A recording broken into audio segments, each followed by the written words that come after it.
अंतर ये है कि वो स्टूल पे बैठने वाले केशव प्रसाद मौर्य हैं और मैं हक अधिकार मांगने वाला केशव प्रसाद मौर्य। कि मेरा भी नाम केशव प्रसाद मौर्य है और मुझे भारतीय जनता पार्टी के बड़े नेता ने बुलाया था 2016 में। अच्छा, और उन्होंने कहा, किस नेता ने बुलाया, नाम खोल दीजिए।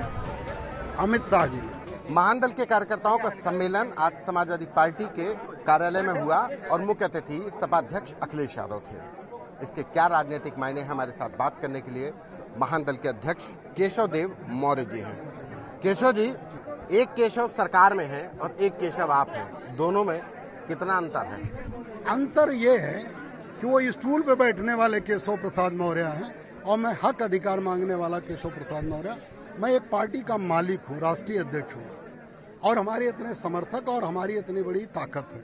और वो ताकत 2012 में सबने देखी थी जब हम 71 सीट लड़े थे और हमें 6.5 लाख के ऊपर वोट मिला था।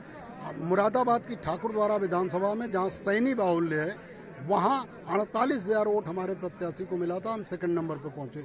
32,000, 35,000, 30,000 करके हम तमाम सीटों पर पहुंचे। तो वो केशव प्रसाद मौर्य को इसलिए केवल खड़ा किया गया कि महान दल को रोका जा सके, केशव देव मौर्य को रोका जा सके। बाकी और कोई कारण नहीं था उनको खड़ा होने का।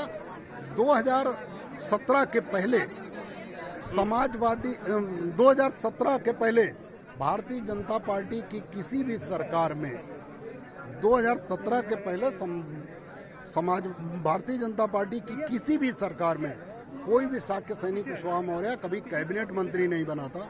तो 2017 में मुख्यमंत्री का चेहरा क्यों बना? केवल मुझे रोकने के लिए, क्योंकि मेरा भी नाम केशव प्रसाद मौर्य है और मुझे भारतीय जनता पार्टी के बड़े नेता ने बुलाया था 2016 में। अच्छा, और उन्होंने कहा, किस नेता ने बुलाया, नाम खोल दीजिए। अमित शाह जी ने। अच्छा, क्या बोले थे? उन्होंने कहा आप महान दल बंद करिए और भारतीय जनता पार्टी में आइए, जो चाहिए आपको मिलेगा। और अगर आप नहीं लेंगे, अगर नहीं आएंगे, विलय नहीं करेंगे, महान दल बंद नहीं करेंगे, तो हम आपके सामने एक बड़ी लाइन खींच देंगे।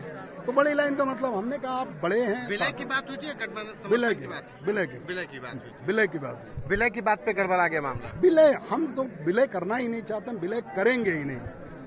हम विलय कभी नहीं करेंगे। महान दल चाहे हमें जो परिस्थितियां रहे, हम समर्थन कर सकते हैं किसी को। तो अभी समाजवादी पार्टी में विलय की बात कही कि विलय कर, हमने कहा अगर भारतीय जनता पार्टी को रोकने के लिए अगर कोई मजबूरी बनेगी तो जिस तरह समाजवादी पार्टी के राष्ट्रीय अध्यक्ष ने बंगाल में ममता बनर्जी बिना शर्त समर्थन किया, मैं विलय भी कर सकता हूं। समाजवादी पार्टी या किसी भी पार्टी का समर्थन भी कर सकता हूं। क्यों? क्योंकि कोरोना काल में जिस तरह की जाति हुई है, अगर सरकारी बस चल जाए, सरकारी ट्रेन चल जाए तो मोदी जी के हिसाब से, योगी जी के हिसाब से कोरोना फैलता है। लेकिन ट्रकों में 500 लोग ठूस के 5,000 रुपया खर्च करके आवे तो कोरोना नहीं फैलता। आप जिस जाति की राजनीति कर रहे हैं, केशव सैन, जो तमाम जो लोग हैं, मौर्य सैन, उनकी राजनीति दूसरे दल भी कर रहे हैं। सुभाषपा भी कर रही है, बीजेपी का भी फोकस उसी वोट बैंक पे है। तो आप अपने वोट बैंक में सेंधमारी जो हो रही है उसको कैसे रोकेंगे? सेंधमारी आप ही के वोट बैंक पे है, सबका फोकस आप ही के वोट बैंक पे है। देखिए, हमारे वोट बैंक को जो, हालांकि हम सभी समाज के लोग हमारे साथ हैं। हमारे प्रदेश अध्यक्ष शिव कुमार यादव जी हैं, ठाकुर सुनीत कुमार सिंह जी प्रदेश के महासचिव हैं, निषाद, हमारे हर समाज के लोग हमारे साथ हैं। लेकिन हम जो बेस वोट है साक्य सैनी कुशवाहा मौर्य समाज, उसमें कोई सेंधमारी नहीं कर पाएगा। 2017 में जब केशव प्रसाद मौर्य को बीजेपी में मुख्यमंत्री घोषित किया, उस समय भी हम जिन सीटों पर हमारे पास प्रत्याशी आए वहां हमने 20,000 वोट हासिल किया, 22,000 वोट हासिल किया, 28,000। हाँ, ये सही था कि हमारे पास प्रत्याशी नहीं आए, प्रत्याशी कंफ्यूज हुए। तो कुल मिलाकर आने वाले समय में हम अकेले थे, इसलिए प्रत्याशियों की दिक्कत थी। लेकिन अब तो समाजवादी पार्टी हर सीट पे प्रत्याशी होगा, हमें कोई भारतीय जनता पार्टी रोक नहीं पाएगी। क्योंकि हमारा समाज जानता है कि भारतीय जनता पार्टी में केशव प्रसाद मौर्य, स्वामी प्रसाद मौर्य कठपुतली की हैसियत में समाज पे इतने अन्याय अत्याचार हुए।